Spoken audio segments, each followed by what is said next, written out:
Selamat malam Jebretim, hawa-hawa libur panjang sudah makin terasa ya, sudah tercium karena sebentar lagi sudah makin dekat dengan libur Natal dan Tahun Baru. Pasti udah banyak yang berbahagia nih Jebretim, berbeda dengan fans-fansnya MU dan Liverpool, bukan begitu?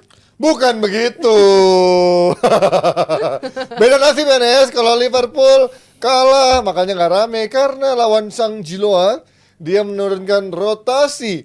Mungkin orang mikir kalau ketika Liverpool kalah mikir oh ada peluang mungkin MU. Itu tidak. Karena Munchen aja dibantai 5-1 sama Eintracht Frankfurt full tim. Begitu ketemu MU menang-menang aja dan sekarang Liverpool rotasi. Kita ngebahas bagaimana rotasi Liverpool sendiri nih. Ini Rizal sebagai fans Liverpool pasti tahu lah bagaimana kedalaman skuad Liverpool sekarang pun terutama di lini tengah nggak begitu bagus-bagus aja. Menurut lo Liverpool tahun ini punya kedalaman skuad untuk bisa mengarungi di semua kompetisi cukup kuat nggak? Sebenarnya kalau kedalaman skuad ya jelas kalau dibandingin sama musim-musim sebelumnya, ini musim yang bisa dibilang paling sehat lah dibandingkan Liverpool sebelum-sebelumnya. Apalagi sekarang udah ada regenerasi dari lini tengahnya sendiri ya, dimana kemarin itu pembersihan besar-besaran dan sekarang didatengin yang profil gelandangnya itu emangnya gua rasa emang memenuhi kebutuhan dari Jurgen Klopp sendiri. Tapi kalau ngomongin pertandingan tadi pagi, itu pun juga kalau dibilang pemain pelapis juga terlalu berlebihan ya, karena itu sama sekali bukan pemain pelapis, itu lebih cocok dibilang sebagai tim reserve-nya Liverpool. Karena ya bener-bener ini pemain-pemain muda yang sebenarnya kalau di Premier League pun jadi cadangan aja enggak. Jadi ada beberapa nama kayak contohnya Kate Gordon yang udah enggak tampil kompetitif lagi dari bulan Januari 2022, itu kan juga udah waktu yang lama banget. Ada contoh juga Connor Bradley yang juga baru recovery dari cedera. Jadi ini menunjukkan kalau Liverpool ini mungkin bisa dipandang respect lah mas ke MU sebagai lawan di akhir pekan, kita rotasi dulu di pertandingan kali ini. Jadi nyimpen pemainnya yang bener-bener di rotasinya besar-besaran, bukan cuma pemain pelapis tapi bener-bener pemain reserve yang seperti gue bilang tadi. Ya emang harus gitu, big match harus menampilkan pemain terbaik. Udah siap lagi bertandang ke Anfield. Tapi gimana Bung Harpa melihat bagaimana Liverpool kemarin kalah, ini menunjukkan sebenarnya tim muda Liverpool belum siap untuk main di kompetisi seperti ini berarti ya. Ini kan benar kata Rizal, bukan pelapis tapi bagaimana udah tim reserve akademi ini sebenarnya kan. Iya, kalau kita lihat kemarin kan mungkin siapa cuman Gakpo sama Ibro Konate ya yang tim Endo ini ada ya. cuman Endo kan lapis ya. Harvey Elliott juga ada ya. Iya, tapi yang penting kalau gue melihat Liverpool musim ini sebenarnya sangat menarik dalam arti gini. Banyak mungkin orang yang meragukan di awal musim Liverpool akan bisa di puncak klasemen saat ini. Oke, mereka mungkin nggak akan seburuk Chelsea ya. Banyak pemain yang mereka ditinggalkan, Fabinho, terus Firmino, Jordan Henderson. Awal-awal agak shaky ketika Szoboszlai masuk, kemudian juga McAllister. Ya leave it alone Darwin Núñez ya. Tapi kenapa mereka bisa berhasil? Menurut gua karena mereka sudah punya anatomi atau susunan yang firm. Beda dengan sedikit kalau gue bandingin sama Chelsea.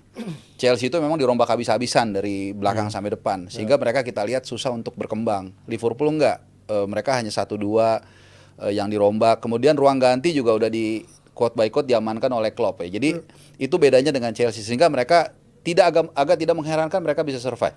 Nah, terkait dengan lawan apa bacanya gimana Ji? Sang Giloas. Saya kan udah belajar sama sahabat. Union Sang Giloas. Sang Giloas. Menurut gue itu nggak bisa sama sekali nggak jadi patokan ya. Mungkin nih teman-teman tadi mau bikin apa gimmick-gimmick aja supaya ada patokannya. Ya kalau kita lihat kan sama sekali ini benar-benar apa yang disampaikan Rizal tadi. Ini bukan bahkan pelapis sebenarnya reserve team gitu. Jadi atau bisa juga ini semacam ini buat ngasih harapan ke MU kan. Wah, ini bisa nih dikalahin gitu. Karena gue udah baca judul-judul di beberapa platform media yang bahkan mainstream sekalipun, judulnya mudah-mudahan MU gak kalah lebih dari 2-0 gitu. Judul-judul ini loh, mudah-mudahan kalau ada nanti bisa diiniin. Tapi gue nyambung dari Bung Harpa, sebenarnya kalau dari segi gelandang gue bilang Liverpool justru pembersihan besar-besaran juga. Karena kalau dari lihat pemainnya kan yang dipertahankan cuma Elliott dan Jones dibandingkan musim lalu yang notabene pemain muda lah itu. Emang betul. Youngster banget dan seniornya pada dibersihin. Dan menurut gue kedatangan Szoboszlai, McAllister ini benar-benar apa ya, Liverpool 2.0 seperti kata Jurgen Klopp tuh menurut gue jadi bisa terakselerasi lebih cepat dengan kehadiran pemain-pemain seperti ini. Dan kalau kita ngelihat juga gimana Liverpool bisa lolos dari fase grup ini di Europa League, menurut gue bisa dikatakan ya dengan mudah lah Liverpool bisa lolos walaupun ada kalahnya 2 kali. Tapi ya itu, mereka ketika pertandingannya urgensi untuk menang itu penting, mereka bisa melakukan itu, mereka bisa mengeksekusi itu. Dan secara overall sebenarnya pemain yang digunakan Liverpool ketika main di Europa League itu selalu pemain pelapis. Kalau gue lihat jarang banget mereka nurunin salah dari awal menit. Siapa pemain yang menurut lo dari reserve ini yang muda bisa diorbitkan untuk tim utama. Sebenarnya Di ya musim ini. contohnya seperti Kate Gordon ya. Kate Gordon Gordon itu tadi lo bahas sempat di musim lalu, 2 musim lalu bahkan karena dia udah lama banget cederanya juga parah lutut. Jadi sebenarnya digadang-gadang nih pemain bisa buat long term, tapi ya sangat disayangkan cedera lutut ini parah banget. Ya mungkin ke depannya bisa dicoba. Tapi kalau untuk yang lain-lain ada contoh Gerald Kwanza. Gerald Kwanza mungkin kita pikirkan dia Kwanza lumayan prospek untuk 2 atau 3 musim ke depan. Tapi kalau kita ngeliat cedera yang dialami Joel Matip sekarang, cederanya season ending ya, pengakhir musim dari Joel Matip, mungkin bisa jadi kita nggak perlu nunggu 2 atau 3 musim ke depan, tapi secepatnya Kwanza akan dicoba di lini belakang Liverpool, dipartnerin sama Van Dijk ataupun sama Ibu Konate. Ya, tapi ini Liverpool memang kelihatannya tidak akan ada terlalu banyak kendala, terutama di fase grup ya. Baru nanti mungkin ujiannya ketika di fase knockout, di mana juga bakal ada tim-tim buangan dari UCL yang akan menjalani laga playoff dulu ya, lawan runner-up dari fase grup. Tapi kalau menurut lo lihat nih dari chance ini, siapa favorit di luar dari tim buangan UCL nih selain Liverpool dari musim ini Europa League? Sebenarnya yang pertama yang menarik adalah Sevilla udah nggak ada dulu nih di Europa League. Alhamdulillah. Karena Akhirnya ya, suka udah nggak aman, suka nggak suka. Rajanya Ini Europa emang League. rajanya Europa League itu dulu yang pertama. Kalau kita lihat ada Ada Leverkusen sih ya. Ajax, Real Betis juga lumayan kuat setahu gua ya, main stabil. Kuat banget dia. Berotot soalnya. Iya ya gua rasa sih. Kirain obat bukan? Ajax tuh kita tahu lagi shaky banget ya, nggak Lolos ini. lah, hancur lah udah. Nggak lolos. Tapi kalau dari gue mungkin selain Liverpool atau Leverkusen, gue menariknya ngeliat ada nama Villarreal di situ ya. Villarreal lolos dan kalau gue bilang Oh, Villarreal Leverkusen. ini Leverkusen ya, Leverkusen lah, salah satu favorit. Leverkusen. Dan untuk Villarreal kan juga mereka baru 2 atau 3 musim lalu ngerasain jadi juara Europa League. Jadi gue ngeliat mereka ada peluang lagi di Europa League kali ini, terlepas dari ada nanti mungkin tim buangan dari kasta UCL yang bakal turun kasta ke Juara Europa tahun lalu League. siapa ya? Si Tuan ini, Roma. bukan, Sevilla. Roma atau Sevilla? Ketemu Roma Oh, di Roma final. kan ya, Sevilla. Dan Sekarang ya, Roma nggak ada Sevilla. Sevilla juga Iya. kita seneng nih ya. Iya, dan Roma masih lolos, tapi sayangnya mereka masih harus berjuang untuk melawan tim buangan dari Champions League. Tapi selain itu mungkin ada nama Atlanta juga, Mas, yang bisa dikatakan Oh iya, tim yang Atalanta. sebenarnya tiap musim udah langganan main di Eropa, tapi di Champions League selalu kesulitan. Mungkin emang tempatnya startnya emang harus dari Europa League begini dulu. Gua harap sih mereka bisa berbicara banyak juga ketika lu bertanding di kasta yang bisa dikatakan lebih rendah lah dibandingkan Champions League. Gue menarik juga Atlanta nih tiap musim main atraktif segala macam. Seharusnya mereka bisa berbicara banyak juga di Kalau Europa gua League. Atalanta agak kurang impress lah ngelihat mereka main di liga, walaupun kemarin mereka sempat menang late winner ya lawan Milan. Tapi kalau menurut gua yang paling ideal di final ya Liverpool Leverkusen sih. Ketemu lagi Sabi sama mantan klubnya kan. Dan memang dua tim ini yang memainkan permainan yang paling atraktif saat ini di Europa League. Ya, belum kalah ya. Belum. Nah, kalau sedikit AS Roma, kalau menurut gua Roma kalau udah sampai semifinal barulah kita bisa bicara. Kalau enggak masih nggak bisa diprediksi dari awal. Tapi secara kecukupan materi, secara track record Liverpool sama Leverkusen. Peluang AC Milan gimana, Nes? buangan nih. Oh iya, AC Milan turun ya. AC Milan tapi kan di Europa League kan. Iya, Di turun ke Europa League ya. ya. Akan ketemu- Ayak saja gue. Kenapa? Yang penting anti Ko Justin. Waduh, bagus juga, bagus ya. Tapi dengan ada tim buangan dari UCL, menurut kalian siapa yang akan menjadikan pengganggu terbesar dari buangan-buangan UCL? Gue sih ngeliat Milan. Gue ngeliat Milan mereka jelas mereka punya Ketawanya sejarah ketawa sinis sejarah di banget. Eropa. Milan. Sinis Serie A tuh. aja lagi pusing ini. Itu faktor mereka punya sejarah di Eropa dan pemain-pemainnya pun juga pemain yang sama ketika mereka mengantarkan Milan ke semifinal Champions League musim lalu. Ketimbang si Tonali dong mungkin nggak ada. Tapi kalau ngeliat performa pemain ini ya jelas konsistensinya agak-agak dipertanyakan untuk musim ini ya, sangat-sangat naik turun. Tapi gue ngeliat pemain-pemainnya cukup lah untuk bersaing di Europa League. Seharusnya bisa bersaing at least babak knockout sampai 8 besar. Gue masih menjagokan Milan sampai babak kesana. Oke, kita masuk ke pembahasan yang tidak kalah serunya, Nes. Yes, kalau Rabu kemarin kan emang kita udah bilang ya Liverpool memang ada di puncak klasemen, tapi memang kedalaman ini kan cukup mengkhawatirkan, Ji. Emang fokusnya udah di akhir pekan nanti mungkin lawan MU. Betul, karena kan lini tengahnya juga selalu diputar-putar mulu kan nama klub, kayaknya belum menemukan formasi yang pakem untuk menjadi lini tengah yang memang menjadi andalan mereka, masih diputar-putar terus. Tapi sekarang dirotasi harusnya dalam keadaan segar bugar semua menghadapi MU. Emang perlu sekuat itu lawan MU gitu kan? Emang boleh sekuat itu lawan MU, karena MU kan juga nggak begitu ada flair gitu, walaupun memang orang banyak yang bilang kemarin bisa tiba-tiba mengejutkan lawan Chelsea, tapi kan Chelsea bukan ada di Big 8, bukan ada di Big 6, sekarang di 10 ke bawah gitu kan. Menurut lo apakah MU akan bisa menghadirkan kejutan itu, melihat potensi dalam sepak bola selalu ada, tapi kan kita melihat juga bagaimana pattern yang terjadi, pola belum ada gitu kan yang kelihatan dari MU. Gue ngeliat sih pesimis ya bagi MU untuk bisa berbicara Kalau banyak fans Liverpool anjir salah nanya gue. di pertandingan Anfield dengan pertandingan Liverpool nanti di akhir pekan. Bukan karena faktor emang mereka kualitasnya jelek, tapi gue ngeliat agak faktor cederanya kan juga sangat-sangat buruk juga nih United. Ditambah nggak Maguire masih belum bisa main. Maguire contohnya, dan ada juga selain cedera 14 akumulasi. pemain dia absen. Bruno bahkan akumulasi Bruno, kartu ya, si sangat nggak perlu. Casemiro, Eriksen, Jadi you name it lah. nama-namanya terlalu banyak, jadi gue nggak bisa berharap banyak sama United untuk datang ke Anfield bisa berbicara banyak atau nyuri poin sekalipun. Tapi untuk Liverpoolnya sendiri, sekarang kan mereka ada di pemuncak klasemen nih. Dan kalau kita ngomongin pemuncak klasemennya, Liverpool sejauh ini gue rasa belum ada menangnya yang convincing banget di Premier League musim ini. Jadi gue ingin melihat karakter mereka gimana sih. Mereka sekarang ada di puncak klasemen. Gue pengen lihat gimana lu bisa nggak menang dengan cara nyaman ngelawan United yang lagi pesakitan kayak gini. Karena terlalu banyak kemenangan Liverpool musim ini yang bisa dikatakan sulit lah. Menang itu sulit, selalu comeback ngandelin menit-menit terakhir. Selalu bagusnya mainnya Anjing, jauh kalau lebih Liverpool bagus dibilang di menang sulit, MU musim ini menangnya menang apa ya? Jelek ya?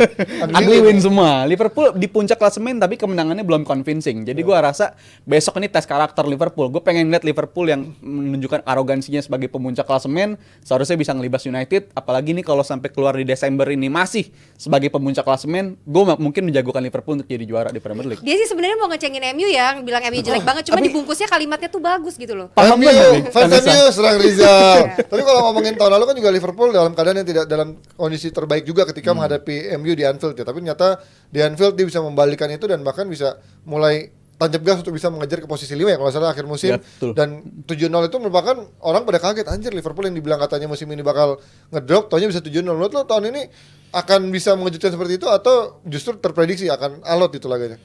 Liverpool gua rasa malah lebih even stronger musim ini ya. Jadi kalau kita lihat pertandingan yang nanti akan berlangsung di Anfield, ya sorry to say, harapan MU itu sangat kecil lah untuk bisa bahkan membawa 1 poin. Ini benar-benar berbanding terbalik. Liverpoolnya even better dari segi materi pemain, dari segi kolektivitas, dan ingat musim ini dia baru kalah 1 kali kalau nggak salah ya lawan Spurs. Dan kalahnya kita tahu seperti apa kan, kontroversi. Mainnya juga bagus. Mereka lawan tim yang menyerang juga berani bermain terbuka. Lawan Crystal Palace yang parkir bus mereka juga bisa sabar. Sementara MU benar-benar lagi compang-camping kan, pemainnya banyak yang cedera, banyak yang ada yang kartu kuning Bruno. Terus juga kemarin waktu 1 bulan kemarin agak lumayan bagus kan, gue sempat bilang ya lihat lawannya siapa kan, lawannya Luton atau segala macem, menang lawan Chelsea gue rasa bukan jadi ukuran Chelsea sekarang. Jadi ya again, kalau judul-judul di media-media itu mengatakan nih soal kalahnya berapa ya nggak salah gitu loh. Walaupun ya dalam sepak bola sekali lagi apapun bisa terjadi. Itu kata-kata klasik yang Gue sih mengharapkan, kenapa gue ngarepin karakter sang pemuncak klasemen, karena kan sepak bola itu murni kadang momentum juga dibutuhkan. Liverpool ada momentum, mereka udah lama banget gak ngerasain ada di pemuncak klasemen, dan gue rasa ini momentum yang harus dilaksanakan sama pemain-pemainnya Jurgen Klopp, berbanding terbalik dengan United yang makanya gue bilang itu blunder Ten Hag ketika main lawan Bournemouth tuh pakai rotasi si Martial masuk, karena iya momentum lu hilang jadinya. Momentum itu kan perlu banget. Apabila lu menang lawan Bournemouth, mungkin momentum lu akan di atas. Nah mungkin ada beberapa orang yang masih optimis, masuk coach kan momentumnya lawan Liverpool ini katanya. Itu udah MU ya maksudnya. Udah terjadi terus menerus mas momentum-momentum. Gue bilang begitu. malah mengerikan lawan Liverpool ini. Artinya kalau sampai mereka kalah lagi dengan skor besar itu bukannya malah jadi palu godam buat dia gitu. Ya walaupun kita bukan cenayang ya bisa tahu pasti ya, tetap ada ada 5% kemungkinan itu apapun terjadi. Tapi kan kalau kita lihat secara realistis kan sulit rasanya. Gua rasa seri aja MU itu udah rasa kalau tipisnya udah bahagia, iya, gua makanya kalau tipisnya rasa menang kalau seri. Kalkulator loss, tapi kalau dibanting menurut gua udah unacceptable. Tergantung nih si Ten Hag ini nanti mau mau menciptakan game plan-nya seperti apa. Dia naif nggak dengan bermain terbuka? Udah bubar udah naif kan. Naif udah bubar band. Ini nih yang ini gini. Skena. Tapi Jol, menghadapi MU ini menurut lu line up seperti apa yang ideal buat Liverpool? Kan lu pengen bermain ideal sebagai puncak klasemen ya? Gue sih pengennya line up-nya seperti ini, walaupun mungkin ketawain banget mukanya ini kesel banget.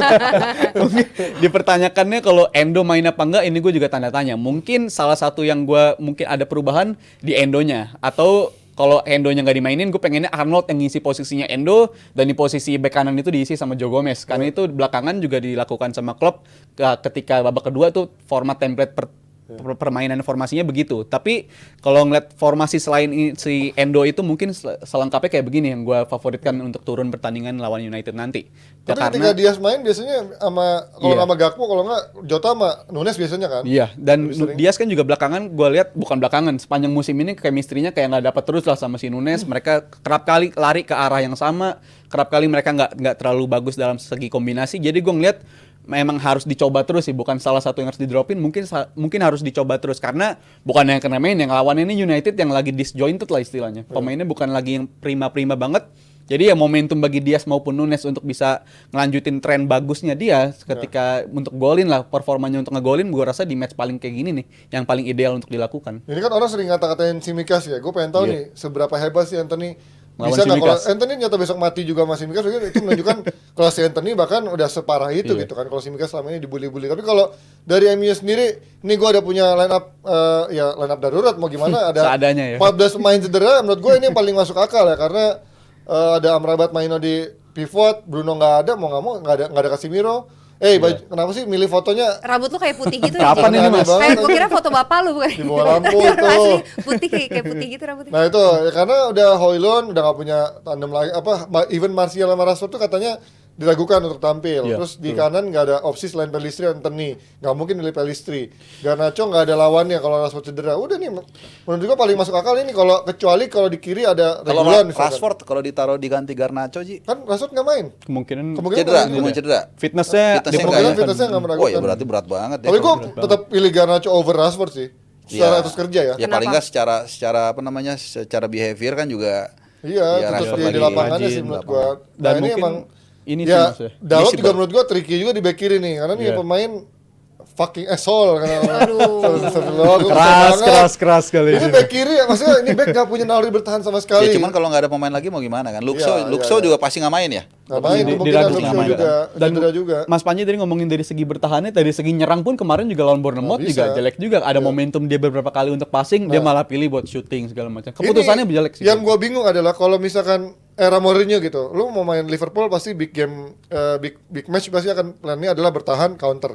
Masalahnya era Ten Hag ini MU jelek banget bertahannya. Tahun lalu berapa kebobolannya? Tahun ini berapa kebobolannya? Jadi main bertahan bukanlah opsi buat Ten Hag. Main nyerang nggak ada yang bisa golin striker. Gue kalau ngelihat ya di era Ten Hag untuk bertahan ada dua yang selalu gue sering lihat menurut gue failed. Berapa? Ketika ada dapat set piece dari lawan itu sering banget ada banyak pemain kosong. Iya. Itu yang kedua juga kayak kemarin ketika serangan balik itu seperti nggak ada pakem atau pattern. Kira-kira siapa yang jaga siapa yang cover siapa. Kayak kemarin itu ada 2 atau 3 kali gitu loh ada pemain yang bebas, termasuk juga golnya yang ketiga yang pokoknya sundulan lah. Itu juga karena nggak ada yang jaga, sering Free banget ya. seperti itu. Nah gue nggak tahu apakah dia nggak punya kayak template khusus ya ketika dapat ada serangan balik atau set piece sehingga mereka berapa kali itu kena kayak gitu. Sering dua pemain itu tabrakan Iya, gitu loh, sering banget. Dan ini menarik soal set piece dari Bung Harpa ya, bukan dari segi defense-nya doang, Bener, dari orang segi udah- offense pun. Kapan terakhir Iya, golin? dari corner United itu udah Jarang lama banget banget, ngegolin iya. dari set piece. Jadi gue ngerasa ada masalah dari segi set piece dari skuadnya Ten Hag. Ada mungkin kalau 2 match 3 match mereka kesulitan untuk menyetak gol, untuk menciptakan peluang dari set piece, mungkin masalahnya dari eksekusinya. Tapi kalau sepanjang musim ini terjadi, bahkan bukan cuma sepanjang musim, ngelanjutin dari musim lalu, mereka kesulitan untuk mencetak gol dari segi set piece, gue rasa emang ada yang salah dengan pattern yang dibentuk sama Ten Hag dari segi set piece, baik secara bertahan maupun secara menyerang. Ya main opportunisnya susah kan. Gue mendingan eranya siapa dulu?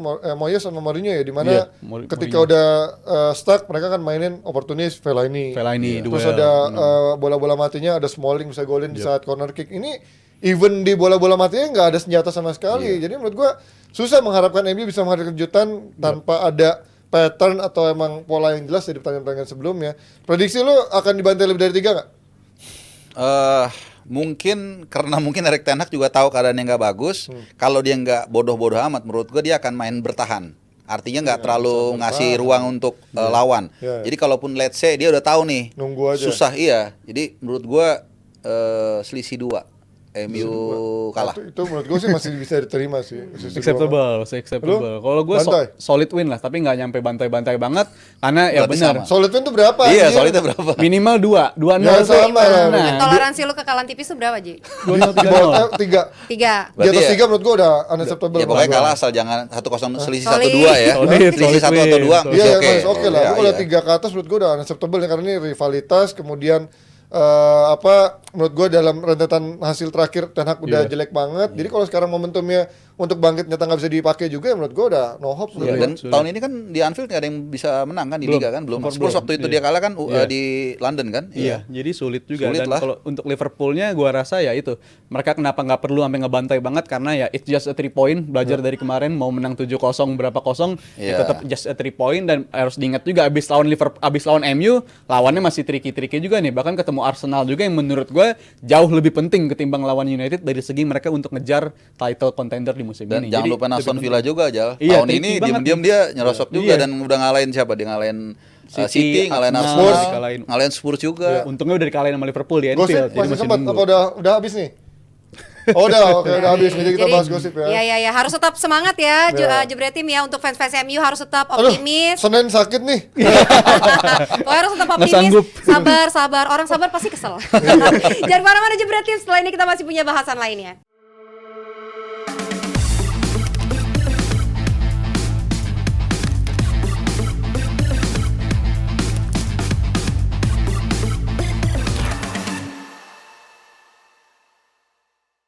Jebretim masih dalam suasana UCL ya. Ini sudah lengkap 16 tim yang lolos ke fase gugur. Tapi yang mengkhawatirkan adalah 2 wakil Inggris harus gugur sebagai juru kunci alias jurkun ya. Jurkun, juru jakun.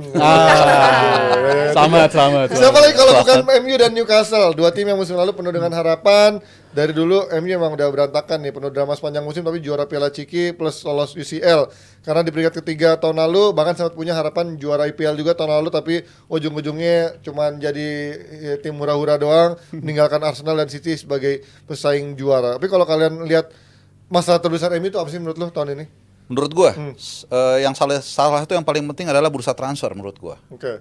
Coba gue tadi waktu offer gue sempet tanya lu kan Ji, coba bursa pemain mana yang dibeli sama Erik Ten Hag yang benar-benar bikin lu yakin? Nggak ada. Nggak Selain ada. Lica doang paling ya. Ya itu yang maksud gue. Jadi Sandro mulai dari doang. Anthony dia beli cepet kan 100 juta, terus juga Mount. Hoyland dari awal gue udah bilang ini pemain masih raw, gue nggak bilang jelek. Iya. Tumbuh di tim seperti Atalanta, kemudian dibeli 68 lu jadiin target man tumpuan di tim sebesar MU dengan nama besar, pressernya besar dan Iya. kita lihat sekarang dia nggak terlalu banyak walaupun dia top skor ya di Liga Champions 5 gol ya, tapi itu nggak mudah. IPL 0 gol. Itu satu. Kedua, menurut gue Erik Ten Hag gagal untuk mengontrol ruang ganti. Dalam beberapa kasus dia terlalu lama ngambil keputusan soal Greenwood, soal Ronaldo, apapun itu ya, mau dia buang, mau dia tahan, soal Sancho, soal siapa lagi Anthony juga ternyata dia udah KDRT dari musim lalu. Itu harusnya mereka bisa redam atau bisa dia selesaikan dengan cepat. Yang terakhir yang nggak penting juga adalah ketika dia ngadepin media berapa kali dia slip tongue kan yang menurut gua nggak perlu diomongin atau nggak perlu dijawab, dia harus belajar kalau itu dari Guardiola sama Jose Mourinho. Jadi dengan beberapa elemen tadi ya ngelihat Kalau transfernya menurut lu salah siapa itu? Apakah Ten Hag salah milih pemain atau manajemennya yang nyata juga nggak bisa memberikan? Nah, itu kita nggak tahu sebesar apa pengaruh dari manajemen untuk mengintervensi dia kan. Tapi harusnya kalau dia sebagai pelatih, dia juga harus punya ego dong, otoritas. Ya oke lah, 1-2 kayak Mourinho waktu di Chelsea kan dia juga kompromis beli Shevchenko kan. Iya. Menurut Itu informasi Abramovich yang minta. Ya tapi oke lah 1-2, tapi sisanya kan tetap otoritas dia. Iya. Itu. Nah, ini yang gue lihat gue nggak tahu apakah itu benar-benar semuanya titipan dari manajemen. Gue rasa sih enggak. Enggak lah. Nah, atau kalaupun Ya yang jebolan-jebolan Ajax pasti dari dia iya, semua. benang kan? merahnya kan Sih. sebenarnya banyak dari Onana, dia, iya Amrabat, Onana, Anthony semua. Jadi lihat ya, yang jadi hampir nggak ada semua. Duit dia gede. Nah tadi gue sempet baca judul tuh, duit apa dari Arab Saudi tidak ngaruh The Macvis. Newcastle belanjanya kan setahu gue nggak belanja. terlalu banyak. Bruno, Pemilihannya. Bruno Guimaraes ya, terus si Guimaraes. Isak. Si paling yang Tonali mahal yang Tonali paling gede 70. tahun ini. Iya, jadi ya dengan kondisi seperti itu dan dia dapat return dari Liga Champions setelah sekian lama enggak, menurut gue masih oke. Dia juga banyak Dan Tonali juga bagus kontribusi iya, buat karena kita ya semua. ada Impact-nya kasus belum. betting itu kan. Iya. Kasus itu. Jadi menurut gue ya itu tadi elemen-elemen itu yang bikin akhirnya MU tahun ini bahkan mungkin terancam tanpa gelar. Tinggal FA Cup kalau nggak salah. FA Cup. Harapan dia. Ya, Liga lu nggak akan ngomong lah ya. Nggak akan ngomong. tapi mungkin ini Bung Harpa kalau nyalahin lagi dari segi transfernya gue bisa terima itu, tapi ada beberapa faktor yang emang Ten Hag nggak di-backingin dari segi pemain utama yang dia pengenin gitu. Kayak contohnya mungkin nggak banyak, tapi gue rasa Frankie De Jong kan selalu diinginin sama dia Tapi kan tuh. Frankie Tapi dia nggak nggak mau. itu. Iya, Frankie-nya itu nggak mau. trouble-nya. Tapi kalau tim bagus biasanya mereka harus bisa nge-cover alternatif yang bisa sama Nah bagusnya. itu kan keluar lah dari si siapa Murtoh, seorang Casemiro kan keluar. Iya. Di musim pertama worst. Tapi Ya, musim kedua Casemiro nyata mungkin enggak. Casemiro yang oke ya. Downfall abis Casemiro itu. itu works. Tapi tahun ini hancur banget sih Iya. Casemiro kan. Tapi memang gaya mainnya menurut gua Casemiro dari awal gua bilang bukan cara main yang diinginkan oleh Ten Hag menurut gua. Beda banget kan profilnya Frankie De Jong sama Frankie De Jong, Casemiro iya. itu jauh banget. Jauh banget. Dia Jadi itu lebih emang kemarin kayak apa ya solusi darurat aja karena Iya. panik buying di last minute dia harus menemukan itu yang gue bilang kenapa Ten Hag gue salahin di sini karena ketika lo emang pelatih bagus lo harus minimal punya 2-3 opsi lah. Yeah. Let's say dia minta rekomendasi dari scouting MU, kasih gua beberapa opsi kalau memang Frankie nggak datang. Yeah, Atau misalkan sayap kanannya gitu, Mas Anthony lo mau bela-belain 100 juta, kalau fans MU yang bilang masih pro Ten Hag kan bilangnya itu kan manajemen yang beli 100 juta. Sempat waktu 50 juta ditahan, akhirnya harganya naik, Yeah. Ten Hag tetap mau Anthony. Lo kalau emang harganya udah nggak masuk akal, karena mana mungkin tim-tim kayak Brighton, mana mungkin tim-tim kayak yang mediocre bisa beli pemain 100 juta kan. Nyata nggak lebih dari pemain mediocre kan Anthony hasilnya. Iya, Menurut karena kalau Anthony juga kalau kita fair-fairan ya, dia sebagus apa sih emang di Ajax, apakah dia bisa langsung nyetel sebagus itu? ya bagus Dia juga semusim juga nggak bagusnya nggak Iya, bagus amat. bagusnya cuma Bagusan semusim. Ziyech kemana-mana menurut gua. Betul, bagusnya cuma semusim dan tiba-tiba dapat price tag segitu dan MU-nya mau aja. Jadi menurut gue MU ini emang kombinasi manajemennya bobrok ditambah pelatih yang nggak bisa terlalu pintar dalam membaca situasi. Jadi ya nightmare lah buat lo. Tapi kalau untuk Ten Hag sendiri, gue meyakini dia punya andil besar dalam segi pembelian pemain karena jelas nama-nama ini emang nama-nama pemain yang punya relasi kuat sama Ten Hag lah. Jadi gue menyalahkan Ten Hag pure dari segi ini. Tapi kalau ngomongin dari liganya, gue lebih berat nyalahin Ten Hag. Tapi kalau dari segi Champions League, gue rasa agak kurang adil kalau kita pure nyalahin Ten Hag dari tersingkirnya United dari Champions League musim Kenapa? ini. Karena menurut gue ada beberapa match yang menurut gue seharusnya bisa dimenangin sama dia kalau bukan Onana ngelakuin blunder. Nah, menurut pas gue mau nyambung ke sini karena nih. Onana ini berapa kali ya kalau ini Ya tapi kan salah dia tetap maksa Onana main. ya seharusnya, tapi kan pelapisnya dia sama sekali menurut gue unproven juga. Salah satu contoh pemain yang panik buying Ya berarti lagi. kan orang kalau fans yang pro De Gea bilang ya ngapain lu jual De Gea coba buat dapat budget itu- kayak gitu itu kan. salah satu. Gue dari awal tuh selalu sampai sekarang nggak dapet jawabannya ya. Kalau ada kenapa dia buang De Gea dengan cara seperti itu loh. Iya, iya. Dan Legend. gaji udah diturunin setengah, terus dia mau, terus nggak jadi lagi. Terus dia beli Onana untuk supaya quote by quote bisa build up serangan. Ya. Gue udah dari awal, sepenting itukah lu bisa build up serangan? Karena kan lu kiper bisa build up serangan. Apakah tim ini bisa build up serangan? Ternyata iya. Kalau Ternyata enggak. Ternyata back-backnya nggak siap Itu untuk maksud gaya gua. main itu ya. Di City waktu di Guardiola buang Claudio Bravo Bravo ya. sama Johar dulu, Claudio Johar Bravo. dulu. Karena timnya udah siap untuk build up Betul. serangan. Jadi dia tinggal beli bising pasal satu aja nih Henderson. yang bisa build up serangan Henderson. Jadi lu beli kiper bisa build up serangan. Oke, let's fine. Kita setuju ya, dia bisa build up serangan. Yang lain siap nggak? Dan bangun itu kan nggak satu hari. Betul. Gitu. Dan De Gea sebenarnya oke lah, minimal kalau lu pertahankan De Gea, paling nggak dia bisa mengamankan dulu nih pertahanannya. Shoot 17 kali stopper. clean sheet loh musim lalu, the best in the Premier League. Umurnya juga masih mungkin 33 kalau nggak salah. Masih muda lah gitu. Jadi apa alasan lu buang dia? Dan ini yang menurut gua akhirnya menjadi bola salju, ruang ganti itu menjadi nggak kondusif menurut gua.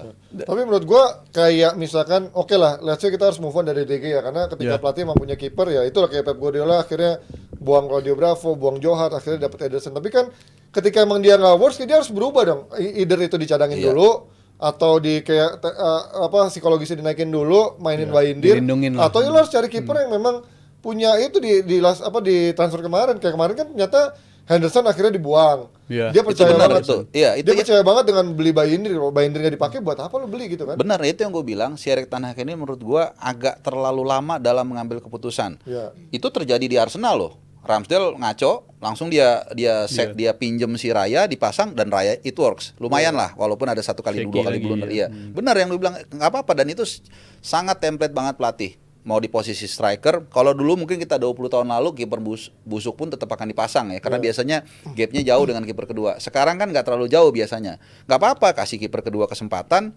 buat dia introspeksi diri Iya. juga. Dan biasanya kiper cadangan ada lucky beginner kan, begitu dia main biasanya bagus. Jadi suasana kompetitifnya jalan. MU kan dulu pernah beli Mark Bosnich misalnya. Mark Bosnich ancur-ancuran kan Iya. penggantinya Schmeichel, terus dipasang Taibi. Roy Carroll. Iya. Roy Carroll juga sebenarnya sampah kiper mediocre jelek, kan, tapi kan jelek. itu diberikan kompetisi biar nggak memberi rasa aman untuk semua kiper yang ada di sana, apalagi kalau mainnya jelek kan. Sebenarnya gua nggak masalah mau Nana pindah ke MU karena di Inter nggak ada masalah kayak gini Iya, kan. betul. Dan Itu back-backnya sudah siap. Ternyata gue bilang back-back MU kayak Maguire, terus juga kemarin si Varane, bukan back yang tipikal build up serangan seperti itu. Jadi gue menyalahkan Onana dari tersingkirnya United, walaupun gue sangat-sangat gak suka apabila lu nyalahin satu pemain untuk atas kegagalan klub gitu. Tapi kalau lihat fair-fairan di Champions League musim ini, ya banyak banget momentum yang sebenarnya kalau Onana nggak blunder, gue yakin Lu itu bicara nggak kejadian. Copenhagen ya. Copenhagen, Galatasaray itu kan jadi momentumnya buat Galatasaray balik sejak Tapi dia kan kalau blunder itu. yang kartu merah siapa? Rashford itu lawan siapa?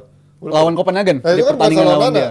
Iya salah itu ya kalah terimalah lawan Copenhagen di away-nya. Tapi yang pertandingan lawan Galatasaray itu kan krusial banget apabila mereka dapat 3 poin di situ. Abis itu lawan Galatasaray di kandang juga yang mungkin ya emang Casemiro dapat red card, tapi red card nggak akan terjadi kalau lu passingnya nggak terlalu pendek gitu si Casemironya. Jadi gue ngeliat Onana ini punya andil besar dalam tersingkirnya United musim ini. Tapi kalau ngomongin tadi Bung Harpo udah ngebanding-bandingin sama tim-tim macam Arsenal atau City, ya gue itu menyoroti juga ke United. Biasanya tim-tim contoh kayak Liverpool juga lah. Kalau lu mau rebuild atau lu mau ngelakuin sesuatu sesuai kebutuhan pelatih, lu jelas gitu. Patternnya mau mulai dari regenerasi kiper dulu, back dulu, midfield dulu apa striker dulu. Contoh di Liverpool biasanya progress. Kalau mau gelandang kayak musim ini, gelandangnya dibersihin, kita datengin gelandang ini kita provide. Itu back juga pernah ngelakuin itu. City juga ngelakuin itu. Fokusnya ke Di kiper. back semua sama kiper Iya, di fokusnya di lini belakang John segala macam. Stones, semua dibeli zaman dulu tuh kan. Otamendi didatengin Yang siapa yang segala Benjamin macam. Mendy juga dibeli Iya, juga, Kyle Walker. untuk provide tapi fokusnya di lini belakang dulu. Tapi kalau United di era Ten Hag, core-nya tuh pengen dilakuin dan ternyata nggak berhasil gitu. Contoh core-nya tuh gue maksud mereka beli kiper untuk dari posisi paling belakang, di back-nya mereka beli si Lisandro Martinez ternyata oke tapi terlalu injury prone. Di tengahnya Casemiro ternyata cuma bagusnya semusim, dan di lini depan ini menurut gue salah satu puncak kegagalan Ten Hag musim ini ya terlalu berburu-buru. Lu datengin Højlund dengan price tag segitu, ya oke lah ini mungkin alternatif dari seorang Harry Kane yang nggak bisa lu datengin. Tapi Højlund dengan harga segitu menurut gue Alternatif sangat apa ya, kombinasi kegagalan United musim ini pure lah, lengkap dari Kita faktor-faktor nggak akan itu. ngomongin nama-nama pelatih lain, tapi 2 nama yang muncul sekarang adalah Lopetegui sama Graham Potter. Menurut lo mana yang masuk akal atau dua-duanya nggak masuk akal? Dua-duanya nggak masuk akal. Lopetegui Gue juga tadi. gue nggak Lucu menyangka. sih. From bad to worse itu Iya. bisa. Dan kalau dari segi Potternya, apa sih perbedaan Potter sama Ten Hag? Kalau gue tanya, Iya, nggak terlalu berbeda banget. Dan lu taruh pelatih progresif kayak ala-ala Potter ini kan ya punya identitas main. Oke, gue akuin dia punya idealis banget. Tapi lu taruh di United dengan manajemen kayak begitu, ya cuma just another Ten Hag menurut gue. Dia bagus tapi bukan untuk United si Potter. Gue rasa MU manajemennya juga lagi bingung sekarang nih. Iya, Karena faktor ininya. dipertahankan Erik Ten Hag juga naik turun. Nggak dipertahanin juga mau nyari siapa. Terus nanti boiling lagi. Pelatih yang available juga sekarang siapa mungkin? Zidane. Banyak. Zidane. Hansi Flick. Ya tapi Zidane kan picky kan. Iya, Hansi sangat. Flick, siapa lagi? Joachim Low bisa. Joachim Low. Iya. Ya udah, Sebenarnya kalau bisa milih sih Xabi Alonso sih. Kalau bisa milih ya. Tapi Itu kalau keren banget. Alonso sekalipun gue rasa ya just Tapi, another Ten Hag tapi mungkin lagi. Xabi Alonso-nya nggak mau. Iya, karena terlalu riskan lah. ya Ini, Sabi pun juga belum tentu bisa megang ruang ganti iya, MU loh. ini tim yang bener kata si Rangnick, ini tim yang bukan secara football club, nggak terlalu identik Bener, dengan football club, tapi lebih ke arah komersil club gitu. Iya, Jadi, industri. siapapun yang datang ke sini, mau lu pelatih seidealis apapun, ujung-ujungnya bakal ke Ten Hag lagi. Jadi menurut gue ya Ten Hag ini cuma tinggal ngitung waktu aja deh. Gue mempertahankan Ten Hag sampai akhir musim, tapi gue nggak ngeliat United bisa balik ke zaman kejayaan dengan Erik Ten Hag ini. Oke, kita pindah dari MU ke Jangan lupa Newcastle. juga sama tim yang selalu di underestimate coaching. Betul. Newcastle, tapi emang beneran sih begitu kenyataannya ya. Tim gerasak-gerusuk dari Inggris, cabang Inggris. Kalau di Italia katanya ada AC Milan, tapi kalau di Inggris kata coach adalah Newcastle. Ini gua sebenarnya agak sedikit nggak adil kalau bilang Newcastle tahun ini hancur, karena memang hancurnya karena banyak faktor yang di luar kemauan permainannya. Karena permainannya kan nggak ada masalah, gerasak-gerusuk, dia masih bisa memberikan kejutan-kejutan, tapi Perlawanan dapat. 11 main cedera siapa yang akan nyangka gitu kan. Arsenal aja dulu alasannya main cedera mulu gitu kan. Iya, Kalau apakah Newcastle menjadi alasan itu? Bisa dibilang gagal total musim ini. Gini ya, maksudnya kita kan mesti ngeliat komparasinya juga gitu loh. Newcastle, kita tadi misalnya bicara Manchester United dengan belanja yang segitu besar, dengan pokoknya segala supporting di areanya, di ininya lah, di dalam timnya. Nah sementara Newcastle kan tahun lalu kita tahu nggak ada yang terlalu memprediksi lah mereka bisa finish 4 besar ya. Ternyata mereka bisa main dengan gerasak-gerusuk tadi. Menurut gue it's better daripada main nggak jelas seperti MU tadi. Iya, Oke, lu tahu pemain lu seperti ini, taruh di sana Joelinton, taruh sana Bruno, tambah lagi Tonali. Cuman ya kita tahu kan awal musim Tonali bermasalah, kemudian backnya juga krisis, sampai Livramento tuh back cadangan, back kanan lagi, jadi back kiri. Terus kemudian si Dunburn sama si siapa tuh backnya? Botman juga cedera, nggak tahu sampai kapan. Siapa Joe Willock ya, walaupun nggak terlalu Willock inti lah ya, tapi kan dia cedera Bila juga. ngumpet takut diklarifikasi soal out soalnya. Arteta. Nick Pope juga sampai kemarin dia manggil Karius kan untuk backup kalau cover ketiga. Dubravka kenapa. Jadi Dubravka. dengan kondisi seperti itu ya wajar sih. Walaupun ada satu catatan, menurut gue mereka agak terlalu low budget juga ketika di awal musim. Ya ini kan selalu penyakit tim yang belum atau udah lama nggak lolos ke Liga Champions. Begitu lolos, dia nggak berpikir bahwa ini tantangannya 2 kali, 3 kali lipat lebih besar. Belanjanya harusnya lebih banyak sedikit menurut gua, terutama di belakang. Itu pas-pasan banget itu. Pelapisnya tuh benar-benar gapnya jauh banget itu. Tapi Kan kalau duitnya, dia punya duit ya. Nah itu kenapa? dia.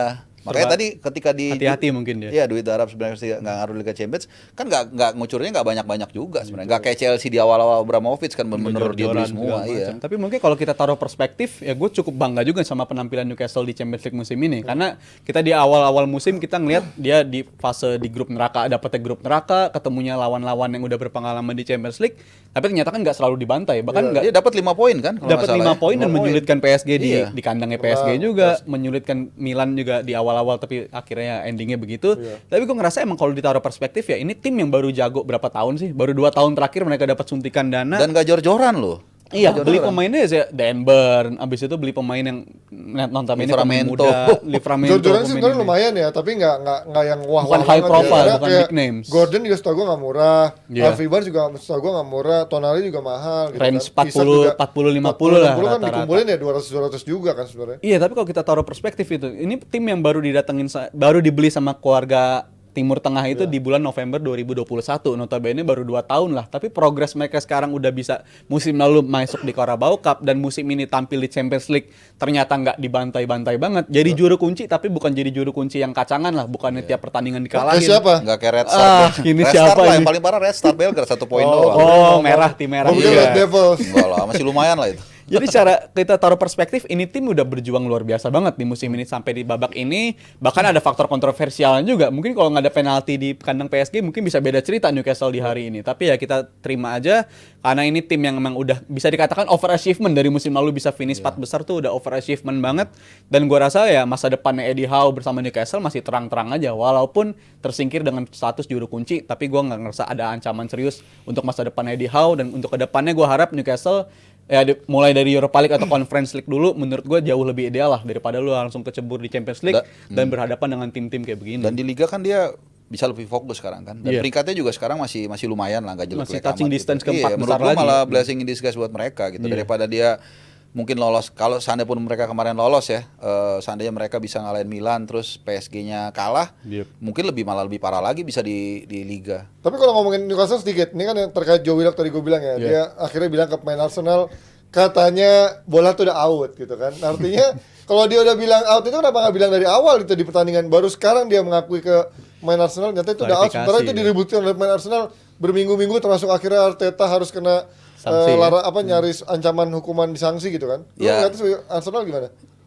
Ya aneh menurut gua, lu ngapain lu ngomong lagi gitu. Tuh Tinggal nggak bisa. minta maaf doang maksudnya ya kalau Iya, itu salah kan gitu. nggak ya. berubah Iya, hasil begitu. juga menurut gua. Dan itu kemarin udah berkali, ya maksudnya bukan karena gua fans Arsenal, kita ngelihat dari jelas dari angle kamera Iya, dari berbagai lihat angle kan aja. jelas emang itu out gitu loh. Cuman sekali lagi, kalaupun itu ternyata nggak out kan nggak berubah hasil juga gitu. Tetap Arsenal kalah juga dari Newcastle. Gitu. Dan gue agak visi juga ya, kenapa Willock baru ngaku ketika Arteta udah ngejalanin pertandingan scoring-nya dia gitu, ketika Iya. lawan Aston Villa, lu baru ngaku klarifikasi. Oke lah, sidangnya baru dilakukan segala macam, tapi ya terlalu telat, dan menurut gue ya mau dia jujur atau enggak sekarang udah nggak ada artinya. Justru perhatian masih tertuju ke PJMOL, masih keputusan masih begini-begini aja, yang menurut gue salah satu mungkin bisa blessing in disguise juga bagi Arsenal. Mereka bisa secara moral bisa nyadar lah, oh yang bisa ngalahin gue ini bukan cuma faktor teknis atau kualitas, tapi faktor wasit pun juga bisa berpengaruh ke hasil mereka di papan klasemen. Jadi menurut gue terbuka aja lah, berbesar hati aja bagi Arsenal untuk mantau di musim ini. Ya tapi bagi gue sih masih akan berlanjut nih, sentimen antara PJMOL dan juga Arteta masih akan berlanjut terus. Oke, Nes. Gue nggak ngerti Ji, kalau cowok-cowok itu kebanyakan mayoritas senengnya pakai baju warna hitam ya, kayak lo, Bang Harpa ya kan, sama nih kayak kaos di belakang lo kan juga warnanya hitam. Waduh. Ini adalah kaos The Juara tenis event besar kita kemarin. Jadi kalau kalian mau ganteng kayak Panji Suryono dan Bang Harpa, Wih. kaosnya pakai baju hitam juga dan The Juara, langsung aja kaosnya bisa kalian. Nesa mau ganteng juga? Jangan beli juga. dong ya. Kalau pokoknya kalau kalian mau dapetin kaosnya, ini udah tersedia, kalian bisa cek Instagramnya Jebret Media. Itu dia. Dan next kita masih akan ada bahasan yaitu Manchester Blue. Jadi jangan kemana-mana Jebret Tim setelah ini.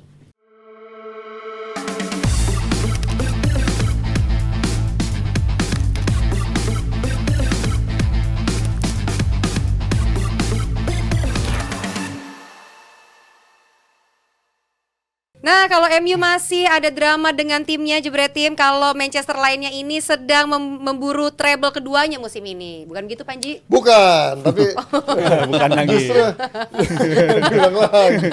Tapi yang menjadi pertanyaan gue adalah itu kata-kata sarkastik Guardiola di tahun ini. Gue nggak tahu ini apakah tanda dia sebenarnya sarkas atau sebenarnya ini menjadi emang target yang unachievable atau kayak mission impossible ketika treble ini terulang, dia katanya akan pensiun. Benarkah itu? Menurut lo, apakah memang setidak mungkin itu City untuk treble musim ini? Kalau berdasarkan pengalaman lihat City dan pengalaman Liverpool ngejar quadruple sih menurut gue sangat-sangat nggak mungkin ya. Karena jadwal itu tiap musimnya malah makin padat. Bagi tim yang juara bertahan tuh jadwal makin padat bukannya makin kurang, justru malah makin padat karena lo harus bertanding juga di ke Piala Dunia antar klub. ya. Abis itu di liganya juga lo masih akan tantangannya masih sama-sama aja. Jadi gue ngeliat ya emang bener adanya kok Guardiola ngomong begitu karena jauh lebih mungkin mereka untuk bisa juara, untuk kalah di Champions League ketimbang mereka juara lagi untuk di musim ini. Kalau sampai juara lagi sih ya gelar GOAT menurut gue kelar tuh. Ya sekarang aja udah gelar GOAT menurut gue udah pantas ke dia sih. Guardiola, cara dia perubahan, cara dia ngebawa filosofi dia ini benar-benar ngubah sepak bola. Tapi gue faktanya gue yakin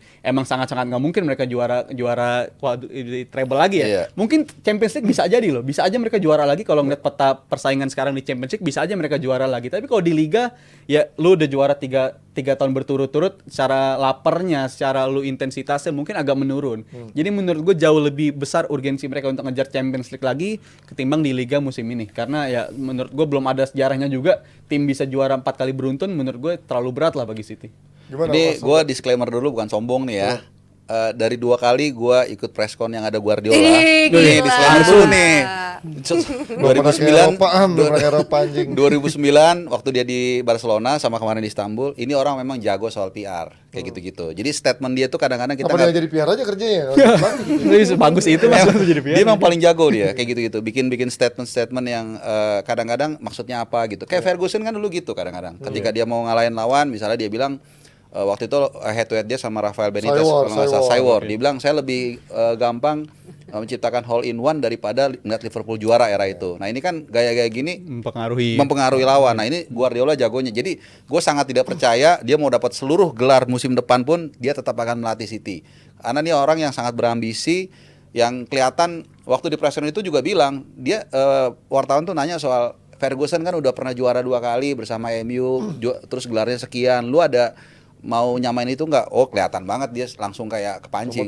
Motivasi. Jadi itu omong kosong lah kalau dibilang dia treble. Dia mau treble 3 kali berturut-turut juga nggak akan pensiun. Karena gue juga udah terlalu banyak bukti kalau Guardiola ini ahlinya lip service kayak begini. Kayak contoh masih di musim yang sama dia ngomong Sassuolo favorit juara untuk di Serie A. Gak make sense kadang-kadang kayak karena gitu. omongan dia ini sangat-sangat multitafsir dan gue jujur agak menjijikan juga karena jangan cuma ini deh faktor weekly basis pun cara tiap pekannya dia kadang kalau habis Champions League dia suka ngasih statement pemain gue cedera nih kayaknya di akhir pekan nggak bisa dimainin jadi ya keuntungan buat tim lawan. Taunya pemain itu tersedia buat main. Jadi menurut gue emang nih pelatih emang jago banget dari segi Cywar untuk mempengaruhi pemain lawan atau pelatih lawan dan mereka di musim lalu pun seingat gue ketika Arsenal turun pun juga abis dipuji sama Arteta sama Guardiola.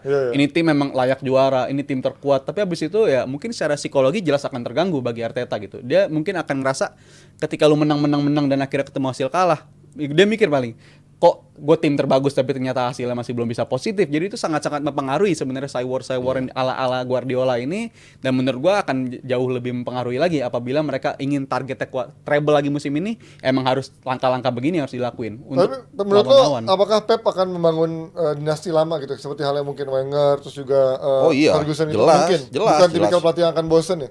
Ya sekarang gini deh. Kalau dia keluar dari City kemana dia mau pergi yang tim yang bisa menyediakan segitu? Iya. PSG? Ya PSG kita nggak punya. Oke lah PSG mungkin katakanlah punya duit tapi kan dia nggak punya history yang seperti City City gitu. juga nggak punya history seperti Udah ada dong. Bangun udah history. Iya. Bangun Kan dia history. bangun. Maksudnya kan dia bisa bangun dinasti baru history baru dimanapun dia berada sebenarnya kan? Iya, tapi saat ini kan the best ya dia ada di City kan. Dia paling tidak tantangan dia masih mempertahankan Liga Champions ya bisa nggak. Kemudian ngelewatin rekor Ferguson lebih dari 2 Liga Champions bisa nggak. Masih banyak yang bisa ditorein di situ dan dia mengatakan waktu itu gini, langkah dia kan baru mungkin 30% ya dari mungkin apapun ambisi dia.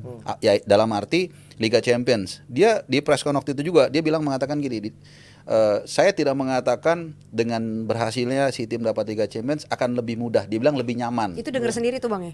Langsung Ya, nih. langsung tuh ya. Sumber langsung nih. Bisikin langsung lagi tidur sehat banget ya. Jadi kelihatan di situ dia masih sangat nyaman di City. Paling tidak for the next 3-5 years lah. Kita nggak tahu dalam sepak bola apa aja bisa terjadi. Cuman kalau 2-3 tahun lagi udahlah City masih di situ lah. Tapi kalau Guardiola. 2-3 tahun lagi menurut gue Guardiola juga punya kekhawatiran. Biasanya kan kalau contoh pemain tim yang bisa punya pelatih lama itu kan contoh kayak Wenger, kayak Ferguson, itu mereka biasanya ngalamin fase rebuild yang bisa Iya. berkali-kali. Menurut gue sekarang Guardiola ada di fase yang seharusnya udah melakukan rebuild nih menurut gue. Walaupun kadang nih false truth juga ya, lu tim yang baru juara treble apa perlu lu ngelakuin rebuild? Tapi kalau ngeliat dari faktor segi usia, kita ngeliat Kyle Walker udah 33 tahun, Kevin De Bruyne udah 32 Tapi kan udah tahun. ada beberapa Jal, maksud gue kayak Doku gitu. Iya. Terus Gue juga Iya. mau bilang gitu. ada si siapa Matheus Nunes udah dibeli kan, terus Gvardiol gitu kan, udah ada sebenarnya beberapa pemain. Ya. Mereka sedang mantau ke sana, tapi biasanya fase-fase paling tricky untuk seorang pelatih, apalagi Guardiola kan belum punya sejarah mereka bisa menanganin klub lebih dari 7 tahun. Jangankan 7 tahun, 6 tahun, 5 tahun pun juga sangat jarang Guardiola bisa stay di suatu klub. Iya. Jadi menurut gue ini fase-fase yang agak mengerikan juga gitu. Bagi dia Pep sama Klopp sama lah, sama-sama belum melatih klub selama ini dan juga lagi ngalamin fase-fase yang mengharuskan lu untuk melakukan rebuild. Tapi Klopp sekarang udah berapa? 8 tahun ya? Musim ke-8 yang ke-8, digadang-gadang musim Tapi lalu kan mungkin hilang. yang membedakan Klopp adalah Pep adalah bagaimana manajemen mensupport kan. Karena Iya. Pep begitu nyaman ada si Siki sama Ferran Soriano di sana ditambah Yap. duit yang unlimited, menurut gue itu membuat dia sangat leluasa sekali untuk membangun tim. Beda sama Klopp yang menurut gue mungkin ini terbatas, tergantung iya. apa boiling point sendiri sampai kapan dia mau sabar dikasih keterbatasan seperti itu kan. Ya menurut gua itu yang terjadi, kayak Pep Guardiola ini lu butuh apa di provide, lu butuh apa di provide, walaupun nggak semuanya berhasil juga ya, pemain-pemain yang dibutuhin didatengin nggak semuanya berhasil. Tinggal Ada dibuang-buangin Benjamin Mendy tinggal dibuang. Iya. Kalau dia nggak berhasil tinggal dibuang-buangin. Soon gitu mungkin kan. Calvin Phillips juga bakal Iya. dibuang juga. Jadi menurut gue ini pelatih yang punya banyak cara untuk bisa sukses. Ya gue harap sih bisa ngelakuin fase-fase rebuild ini bisa dia lewatin. Ya benar ada Doku, ada Julian Alvarez yang pemain profilnya muda-muda. Ya menurut gue tetap aja ini bakal tricky juga karena nggak selamanya lu terbukti juga kan Alvarez ketika gantiin De Bruyne bagus di 2 pertandingan 3 pertandingan tapi habis itu kelihatan karakter lah. susahnya kayak apa. Ya itu ngebuktiin gimana caranya lu bisa rebuild ya akan menentukan seberapa bagus Guardiola sepanjang 2-3 Kalau gue tahun bilang lagi. lebih ke arah menjaga kesinambungan dari musim ke musim. Kalau kita lihat kan setiap musim biasanya Guardiola beli berapa mungkin 3 sampai 4 pemain ya. Jadi bukan yang ujuk-ujuk lu pemain yang sama main tiba-tiba udah tua bongkar semua. Karena itu kan kita mungkin pernah dengar quote-nya Mourinho kan.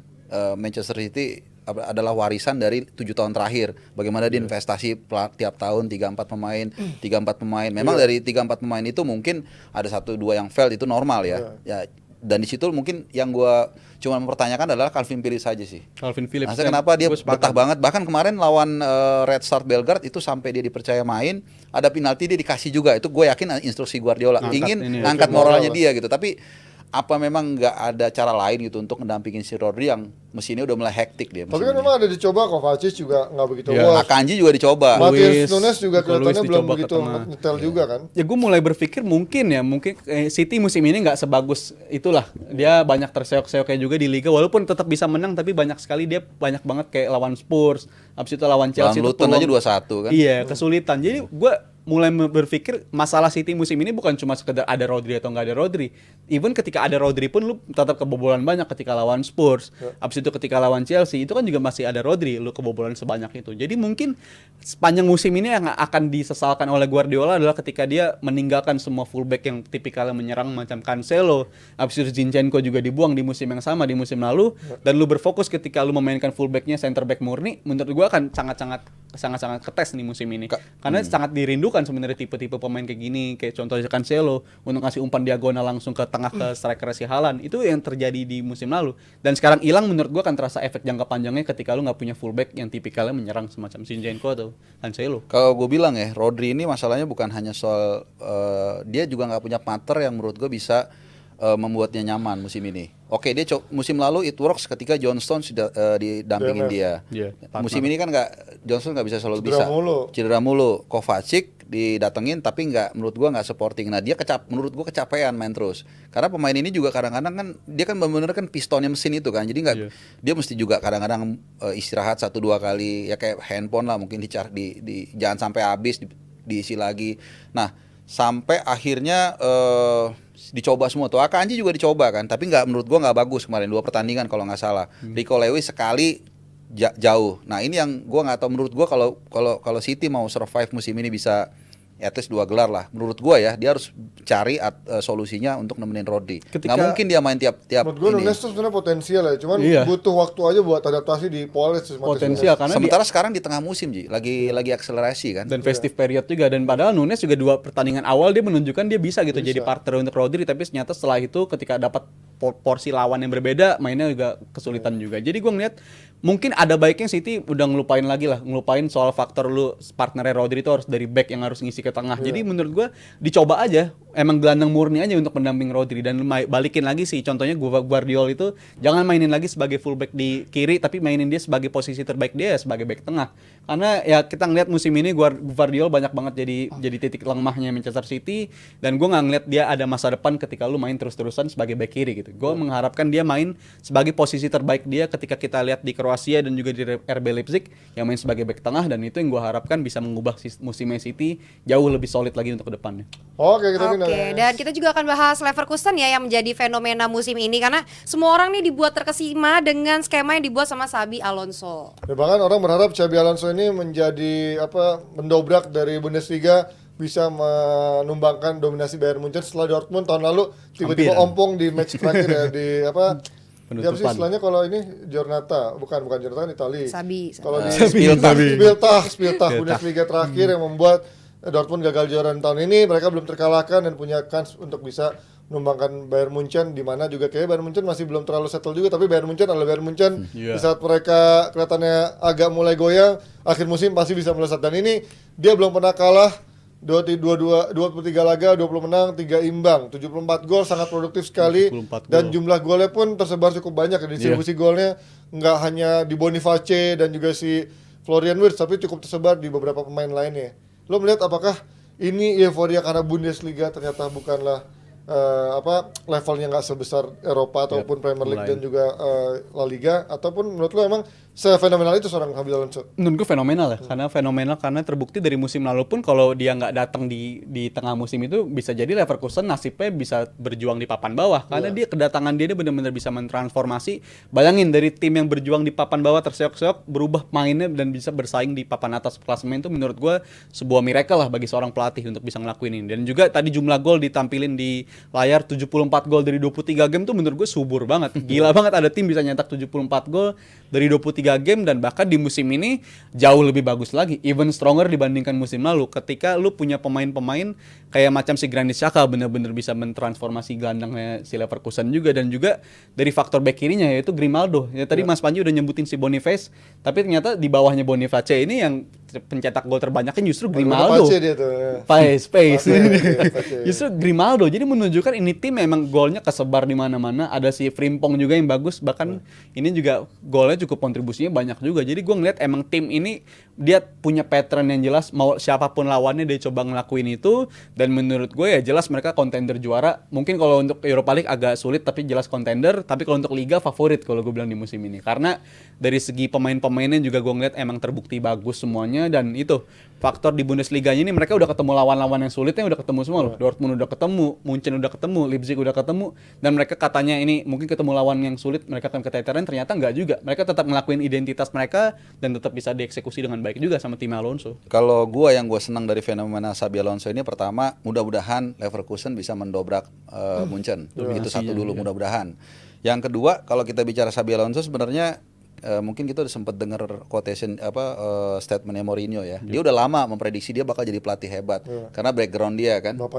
Bapaknya pelatih, dia pernah di Benitez, Mourinho, di bawah Guardiola ya. Guardiola, Zidane semua main di klub-klub utama segala macam. Jadi kalau gue bilang sih nggak heran dia bisa saat ini. Cuman pertanyaannya berapa lama dia di Leverkusen? Menurut gue sih paling lama, bahkan akhir tahun ini mungkin juga udah pindah gue rasa. Ya, paling Pak, lama. laku banget sih, apalagi kalau nggak tahu ini bener apa enggak, tapi rumornya kan dia punya klausa yang memudahkan dia apabila dia mau pindah ke 3 klub, itu ada si Liverpool, habis itu Madrid dan juga Bayern Munchen. Jadi menurut gue 3 tim ini emang kalau dari segi profil nantinya 2 atau 3 tahun lagi emang dikatakanlah si Liverpool ini klub udah selesai. Di mana-mana Munchen pasti langsung ngambil yang pesaing-pesaingnya. Bisa juga Madrid juga Madrid sih ya. Gue mengharapkan Madrid karena Ance kan akan ke Brazil katanya kan. Iya, apalagi ini pemain yang punya sejarah bagus juga bersama Real Madrid, anak lokal juga dari Spanyol. Jadi menurut gue akan sangat romantis lah ceritanya apabila dia akhirnya berlabuh di Real Madrid dan tetap Tapi kan ini masih panjang ya, Real Madrid akan masih panjang juga. Gua harapin di musim ini dulu deh dia bisa berbicara banyak di Bundesliga dan juga di Europa League. Ya belum tentu juga di paruh musim sisanya dari Iya, Januari dia akan betul. konsisten ini kan belum tentu tiba-tiba dia akan hancur juga ya, bisa juga mempengaruhi Bisa kinerja terjadi. dia dan rumor-rumor transfer untuk kedepannya apakah dia akan diboyong oleh tim besar, karena pada akhirnya menjaga mentalitas dan juga manajemen motivasi pemain itu nggak gampang juga kan. Banyak pelatih-pelatih yang pada akhirnya gagal motivasi sepanjang musim. Mungkin di awal-awal setengah musim bagus. Arsenal contohnya kan dulu-dulu kan bagus, akhirnya peringkat 4 gitu kan. Even Wenger pun juga Iya, banyak mengalami ngelakuin masalah. Ini kita lihat apakah Leverkusen di bawah seorang Xabi Alonso adalah benar-benar tim yang benar-benar sempurna, dan juga Xabi-nya merupakan pelatih yang bisa the next big thing. Finanes. Yes, itu dia kandidat terkuat ya, terkuat juara UEL. Nah, next kita masih punya bahasan yang seru tentunya Jebret Tim, jadi tungguin ya.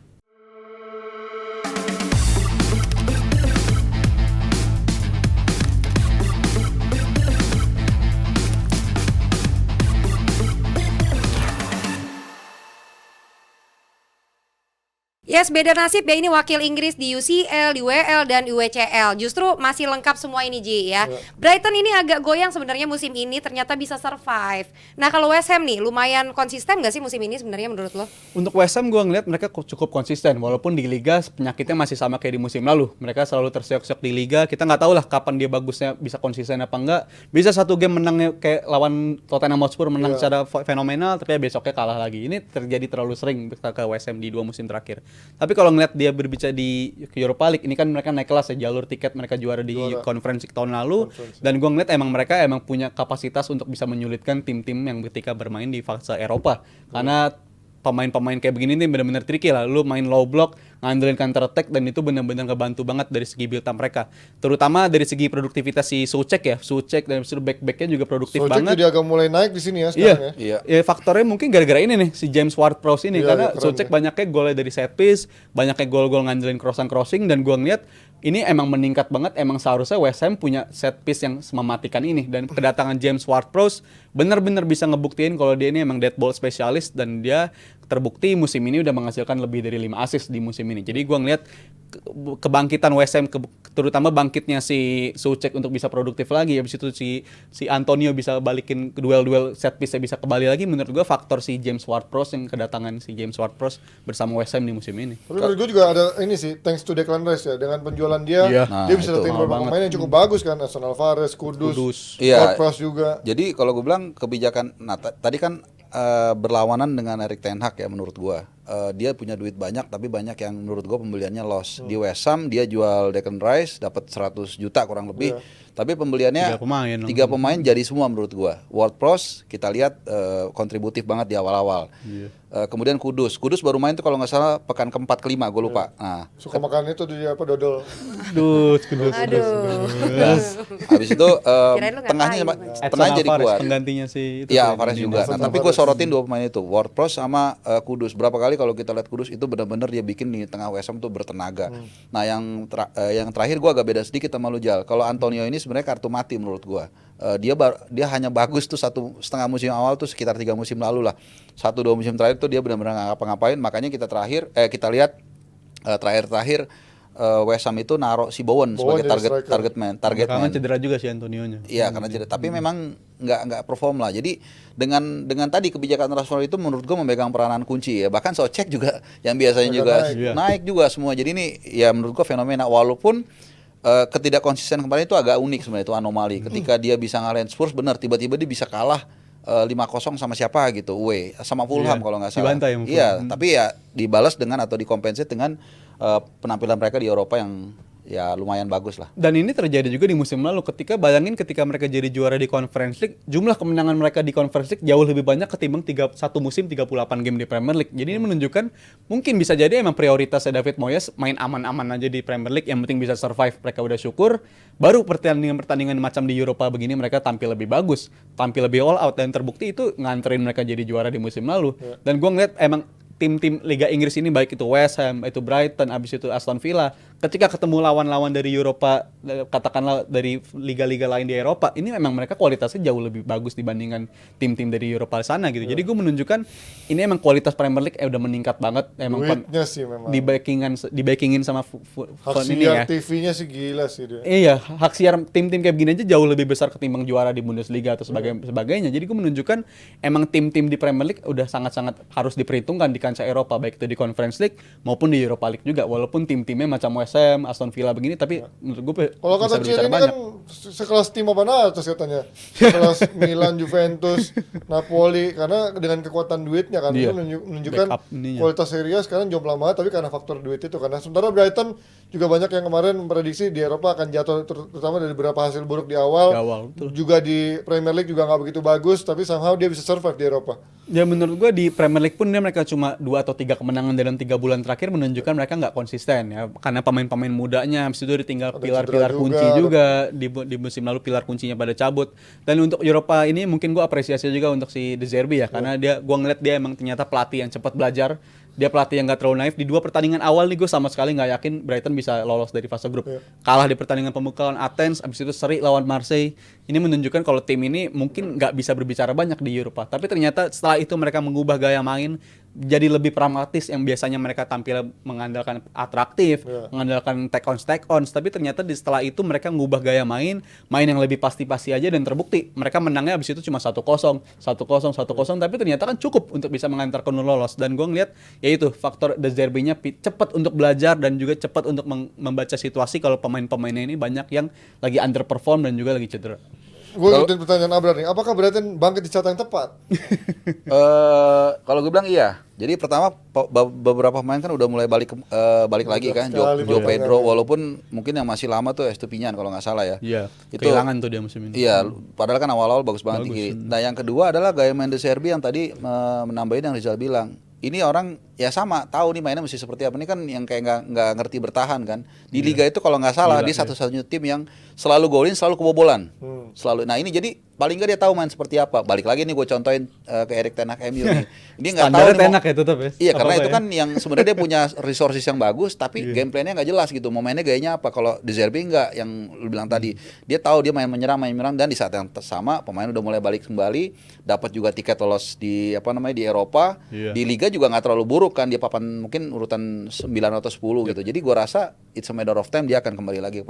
Ya mungkin nggak 5 besar lah, tapi bisa lebih baik peringkatnya daripada sekarang. Kalau Villa gimana? Villa tahun ini juga dia di Eropa juga cukup bagus, di Conference League punya peluang besar juga, di Premier League bahkan peringkatnya ada di atas dari West Ham dan juga Brighton kan. Gue ngeliat favorit ya untuk Conference League ini, udah terbukti musim lalu pun West Ham bisa jadi juara, dan gue ngeliat emang Aston Villa kualitasnya bagus banget, skuadnya merata, dan Cara emang main ini sih gue suka. cara mainnya Iya, betul. bagus. Dan kita tahu juga Unai Emery kan punya pengalaman juga di Eropa. Dia Evening, nggak terus-terusan main harus cantik nih. Emery ini kalau gue lihat nggak selalu terus-terusan maunya main cantik, tapi ketika lu harus diharuskan untuk ugly win sekalipun mereka sanggup untuk ngelakuin itu. Jadi gue besar harapan Aston Villa bisa jadi juara lagi lah untuk Conference League. Kalau bisa juaranya tiap musim dari liga-liga Inggris begini aja, karena sangat-sangat menguntungkan ternyata bagi tim-tim macam West Ham, bagi Aston Villa untuk bisa ngerasain kancah Eropa seperti apa. Tapi mulainya dari sini dulu, mereka jauh lebih bisa berbicara lebih banyak di sini. Mungkin kalau Arsenal udah sabar sama Emery akan lebih bagus kan ceritanya kan. Dari sini dulu, Karena Conference kan League. final kan di bawah Emery kan dulu kan, Europa League kan. Europa League, Iya, lawan Europa League Chelsea. Kalah sama Chelsea. 2019 lawan Chelsea. Kalau gue bilang fenomena yang paling unik ya musim ini menurut gue Aston Villa. Karena lagi-lagi kita mesti lihat komparasinya. Siapa sih pemain yang benar-benar bintang yang dibawa sama Unai Emery musim ini? Paling Zaniolo doang. Nggak terlalu banyak. Bayangin Diaby baru breakthrough lah kalau Diaby, Iya, si Diaby Musa kan Diaby. nobody juga kan. Nah, kemudian pemain seperti McGinn itu benar-benar Tapi kan tahun lalu udah bagus mas di bawah Emery ya. Gue malah kalau Ketika Emery datang. paling mengejutkan menurut gue Spurs di tahun ini ya, musim ini ya. Kalau Villa tahun lalu udah cukup mengejutkan, bahkan Ferguson kan bilang perlu diperhatikan karena dari cara main yang dia masalah winning streaknya 9 beruntun gitu, nggak terkalahkan. dan Bahkan luar kalau di biasa. kandang udah 15 beruntun mereka Iya menang kan? di musim Iya, ini. Jadi makanya maksudnya trennya tahun bagus. ini juga sebenarnya dia nggak ada yang beli terlalu menonjol banget kan. Paling Zaniolo mungkin ya. Tapi Diaby sih yang paling Musa bagus Diaby. sih. Iya. 60 Walaupun jutaan. dua pertandingan terakhir Diaby bukan jadi starter. nggak starter, cuma main sebentar kan. Nah, terus pemain seperti McGinn coba kita lihat lawan City walaupun nggak ada Rodri waktu itu, dia bisa ngacak-ngacak menguasain banget. Arsenal juga ada seperti itu, Spurs.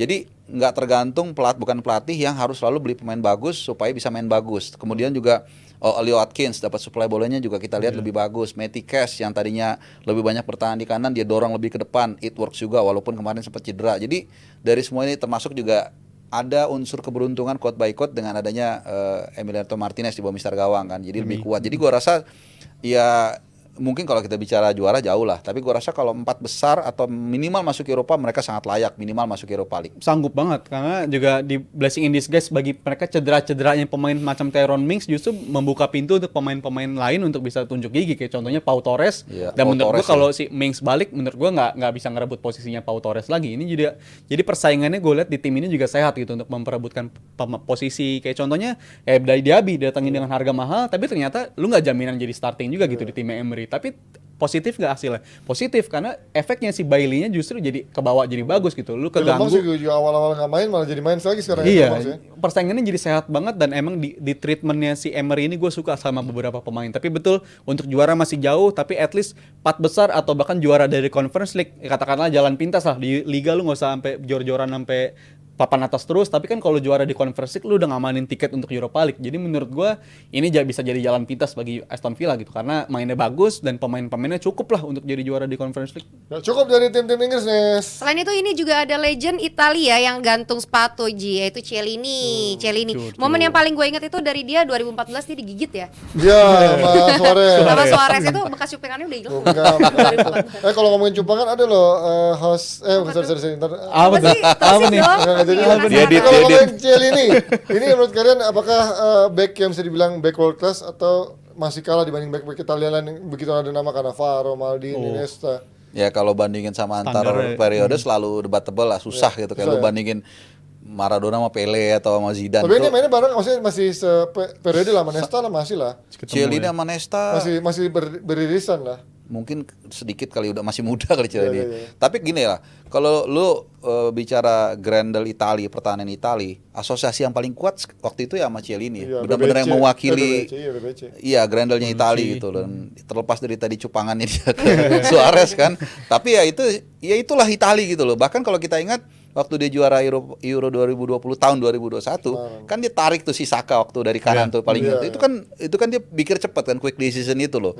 Jadi wah ini sacrifice fall, walaupun nanti kalau udah ada Sinbin susah juga tuh Ji. 10 menit dia harus keluar dulu kan menepi. Nah, jadi ya itulah simbol Grendelnya Italia ada di Chiellini. Ya, gue suka ya pemain ini si Chiellini. Mungkin kalau levelnya elit nggak elit lah, tapi kalau world class ya nama-nama center back world class ada nama dia di sana. Tapi kalau ngomongin soal memorable moment saya salah satunya itu karena secara look mungkin ini kayak Secara look apa nih maksudnya? Mr. Nice Guy lah, kelihatannya kayak mainnya baik-baik aja. Tapi ternyata kalau nih momen-momen kita ngeliat lawan Saka, habis itu pernah juga lawan Spurs dulu, ini sebenarnya pemain nakal sebenarnya. Jangan cuma gara-gara lu digigit Suarez. Kita lihat terakhir yang menurut gue masih pinter nakalnya tuh. Iya, ada momen-momen banyak, bukan cuma momen, banyak dia mainnya tuh nakal sebenarnya. Lu narik pemain, dia contoh pemain yang tahu kapan harus buat foul, tahu kapan harus berkorban bagi timnya untuk ambil aja yellow card ya, yang penting tim gue selamat nggak keserang ya. Contohnya pemain ini nih, nggak neko-neko, mainnya nakal, dan gue salah satu favorit gue ya kalau back Italia dia lah, dia sama Bonucci ya, the Italian job sudah istilahnya. Gue respect banget sih sama Chiellini karena dulu gue ingat banget ketika lawan Inter selalu akan head to head sama Ibra kan. Ibra tuh sampai selalu mati ketemu diganggu Juve. tuh dia. Jadi ini emang back yang sangat kuat. Nyata orang mikir badannya gede tapi lambat.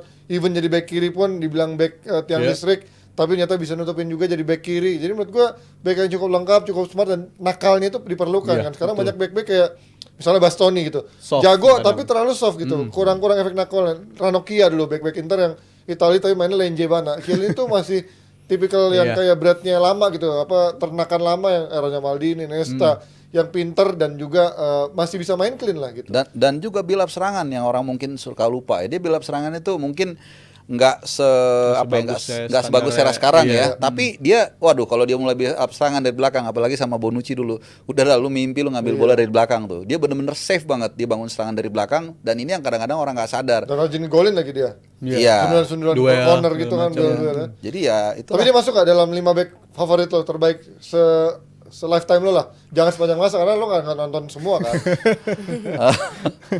Iya, kalau itu susah sih ya. Nggak masuk ya? Karena Siapa lo sebut deh 5 top of mind di kepala lo? dari tahun berapa nih? Ya dari yang lo nonton Sepanjang bola. nonton bola. Jangan, Nonton. jangan dari yang gak lo nonton. Bukan bola mah gak nonton kan. Nesta, Nesta sama, gue juga Nesta. Maldini mesti gua Sama Maldini masukin. pasti lah, gue ada respect Maldini Ya mah. Cannavaro. Gue kan Ya Itali semua sih jadinya sih. Terus Siapa ya? ada gak ada lo Arsenal, gak ada Arsenal. Adams, Enggak, gua nggak masuk. Martin Keown, Nah, itu lagi. Johan Joro, Philip Senderos. Enggak, siapa lagi? Ya, tiga itu dulu deh. Lu Lu siapa, Jal, Jal? sambil gue mikir yang Jal, lain. last time Sesuai lu lah. sama generasi gue ya, Ya. VVD. Langsung VVD. Oh, Van Dijk. Dijk, Iya. Sekarang. John Terry. John Terry. John Terry, habis itu Rio, gue suka Ferdinand Rio sama, juga. Ferdinand Habis itu Sergio Ramos, gue nakalnya gue Oh, suka Sergio banget. Ramos ya, Leadership oke lah, oke. masuk tuh. Melima Cilini lah gue masukin atas karena sentimen Oh, karena dia Cilini. baru pensiun aja. Jadi gue masukin Anjay. Cilini. Gue Sergio Ramos gue setuju karena dia Leadership, pinter dia, nakal, ya termasuk nakal-nakalnya. Yang kelima Virgil van Dijk tapi sebelum dipatahin sama Pickford. Oh, Sebelum Picknya ya, lagi picknya Iya lagi. dia. Wah itu kan nggak bisa semusim sampai berapa kali tuh nggak bisa lewat-lewat orang tuh. Dan mainnya tenang apa segala macam ya itu. gue siapa ya? Maldini, Nesta. Nesta apa Nesa? Nesta dong. Nesta selalu di hati. Nesta selalu di hati. Maldini, Nesta, Rio Ferdinand, Japstam. Satu Japstam. lagi antara antara John Terry atau siapa ya? Atau ini gue masih nggak tahu lah antara John Terry, Pique atau siapa lah. Cilini selipin. Belum ini. Maman Abdul Rahman nggak masuk ya? Bisa masuk ini pilihan Malaysia. Udah Malaysia. Nesa ditanya. Milan semua, Milan Back semua. yang paling berkesan lah. Atau satu deh, Aku kan satu. bukan pundit. Enggak. Enggak, yang paling favorit back favorit. Milan nggak ada, main Milan nggak ada. Main Milan nggak ada. Maldini nggak ya Maldini. Ini enggak. Siapa? Romagnoli. Romagnoli. Aduh Ya, juara. sebenarnya ke situ. Betul deh. Dari tadi kalau liatin Panji ngomong ya salah fokus sama kaos yang di belakangnya. Aduh. Tuh, dia juara. Keren kan? Pokoknya kalau ini t-shirtnya udah tersedia di IG-nya Jebret Media ya. Tinggal kalian dapatkan aja di situ. Harganya cuma 100.000 rupiah aja Jebret Tip. Jadi silakan kalau mau beli langsung hubungin aja adminnya Jebret Media di Instagram. Terima kasih banyak Jebret Tim. Kita ketemu lagi minggu depan. Dadah. Thank you Oi dan juga Sari Mande. Bye bye. Happy weekend.